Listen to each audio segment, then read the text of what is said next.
নমস্কার বন্ধুরা, সিরিয়ালের সাতকাহন চ্যানেলে আপনাদের স্বাগত জানাই। আবার চলে এসেছি চিরসখার সাতকাহন নিয়ে। আজকের এপিসোড কালকের থেকেও বেশি বিরক্তিকর এপিসোড, মানে সম্পূর্ণ ভুলে ভরা একটা এপিসোড।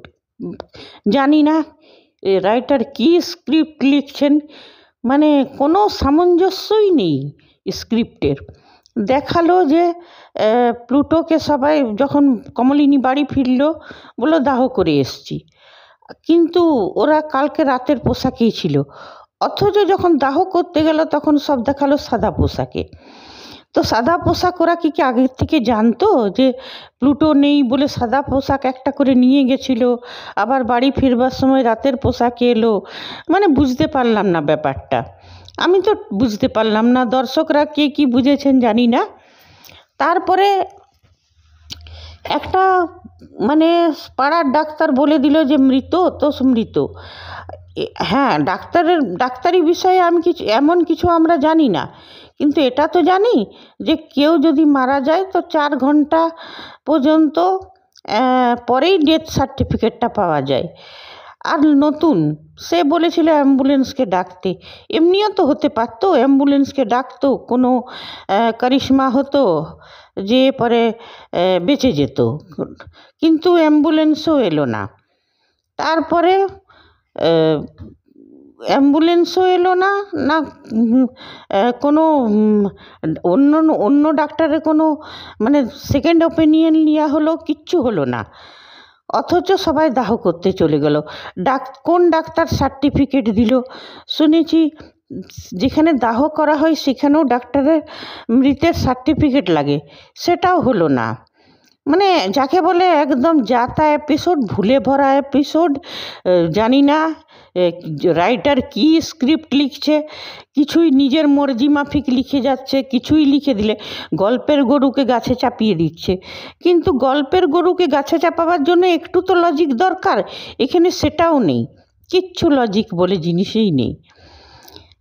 এমনও হতে পারতো যে সেকেন্ড ওপিনিয়ন যদি নিত, 4 ঘন্টা পর্যন্ত শুনেছি মানুষের হার্টবিট বন্ধ, তা ঘুমের ওষুধ অতিরিক্ত হয়ে গেছিল, হার্টবিট চলতেও তো পারতো। 4 ঘন্টা পরে যদি অন্য ডাক্তারকে দেখানো হতো, হসপিটাল নিয়ে যেত, সে কিছুই হলো না। দর্শকরা খুব আশা করেছিল যে হয়তো প্লুটোর মৃত্যুটা মানে এখন দেখাচ্ছে হসপিটালে গেলে ঠিক হয়ে যাবে, কিন্তু সেসব কিছু না। পোস্টমর্টমের ধার হলো, পোস্টমর্টমও হলো না।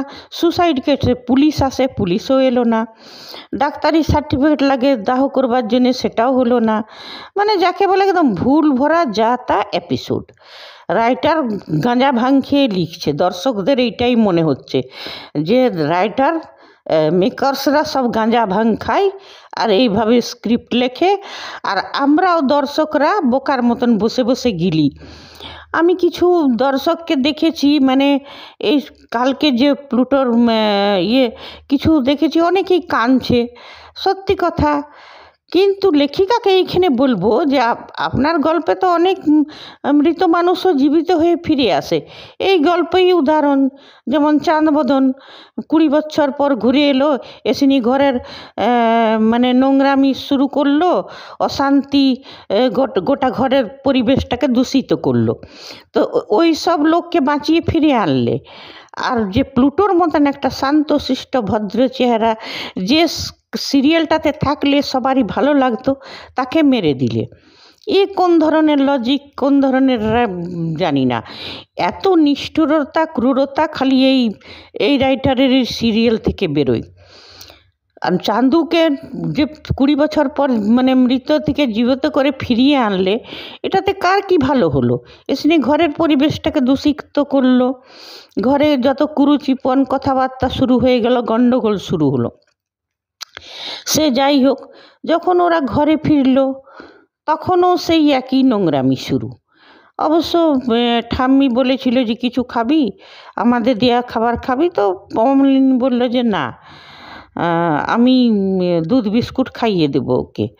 সে ঘরে যেতেও সে এদের তো ঘরে যেতেও 1 ঘন্টা, মানে দুটো এপিসোড সিঁড়িতে বসেই কেটে যাবে তো এদের, মানে এই রাইটারের গল্পে নিয়ে। তারপরে চাঁদবদন মুখ খুললেন যে ভেবেছিলাম কিছু বলবো না, যে ছেলের সঙ্গে ভাব ভালোবাসা করলো তাকে অপমান করলো, এখন পাড়াতে সবাই ছিছি করবে। মিঠিও বলল যে তোমার শরীরে মানুষের রক্ত নেই। আর বর্ষাও খুব খুশ যে অনন্যা থানা পুলিশ করবে, মিঠিকে জেলে পাঠাবে। অবশ্য কুর্চি বলল তাতে তুমি তো খুব খুশি হবে। কিন্তু হ্যাঁ, কমলিনী এটা বলল যে থানা পুলিশ ওরা কী করবে, আমিই করব, আর পুলিশকে সব কথা বলবো। আর মানে পরিণত বয়সের ছেলের উপরে কোনো ছেলে মেয়ের উপরে মা বাপ নিজের সিদ্ধান্তগুলোকে জোর করে চাপিয়ে দিতে পারে না, তো অনন্যার বিরুদ্ধেও অ্যাকশন হবে।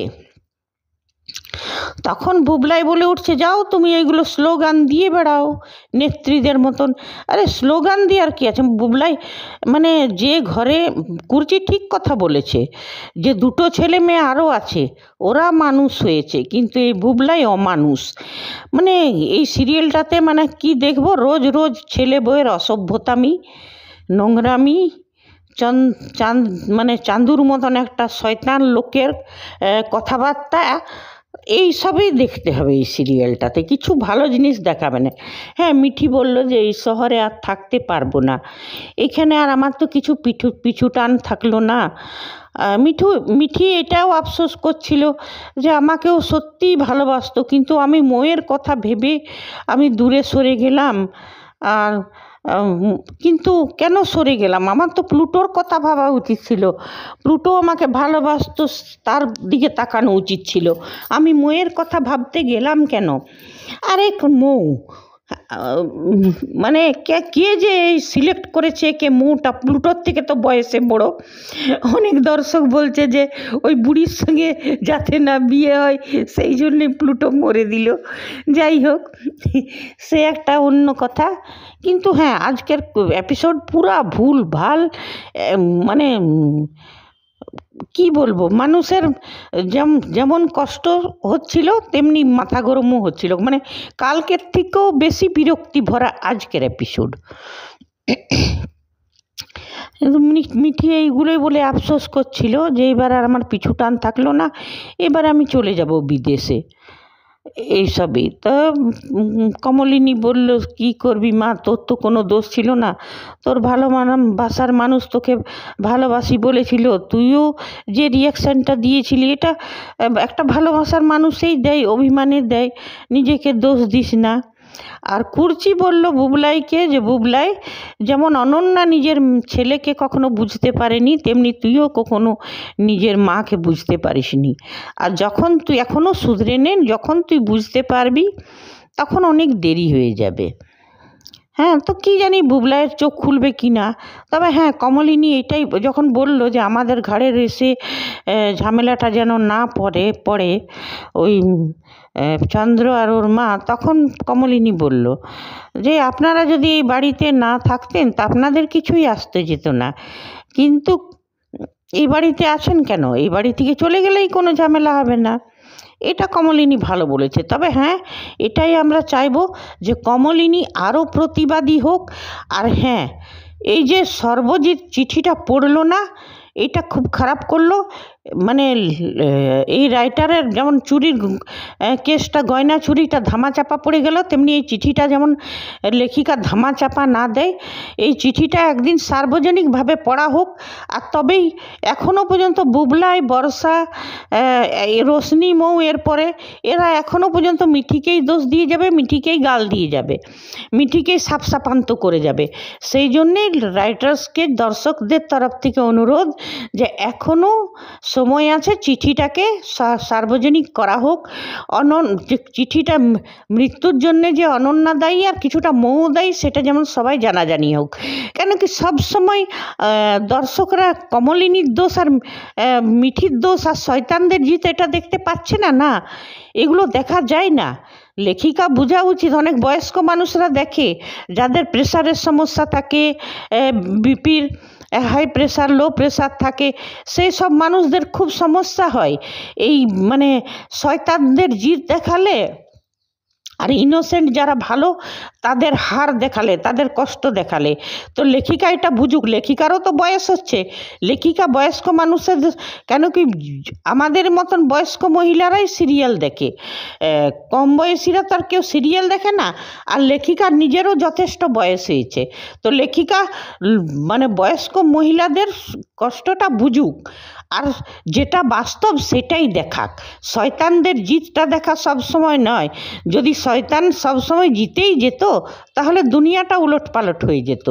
ওই জন্যেই মেকার্সদেরকে আর রাইটারকে অনুরোধ করব চিঠিটা সার্বজনিক করা হোক, আর কিছু শয়তানের মুখ কালো হোক, বাস এটাই।